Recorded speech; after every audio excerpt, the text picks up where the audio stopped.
Alamsay disamlu kalo kile mwan fla samba fla ni mwan fla Malikunafoni jaban la jabgo omunumi anfle sangan awati Malikono fota se Malikonama an bololo kanoka no de Malikunafoni jwe omo foni ga o wali mando dante fulini ani wali mando mina obisigile ka Bamanakan kunafoni mi makono obati sera obisimile kokura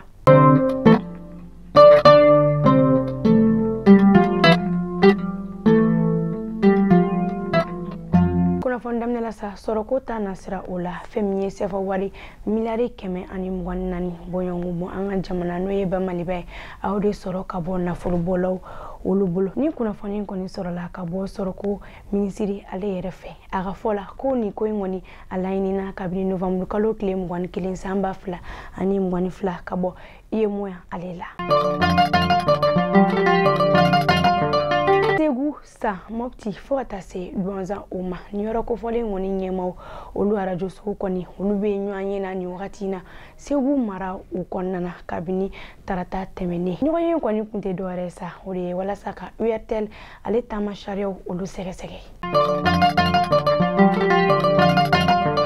abe kolo kele bonyongo bo femni kristal dine tubabu morido ale tunna anga Bamako faba ukonna nama wuluku anse Joachim Lore ni beba wuluku perlo ni mako folen kontuna wa mati atanfan ukondo fami institut islamo chrétien ulu nyema ukonna fola ku masiga kuna fan jonjo fo isoro aga tunni ukonna wa amiyoram na ko sisa ko sega sega ulu ukoni obesena woni do ko yifene konna na sa fami ma flawere ulu fen tunna ngaw mara ukonna ame do de kesa ni mako folen minu utuna ala kudo usoma ulu garskela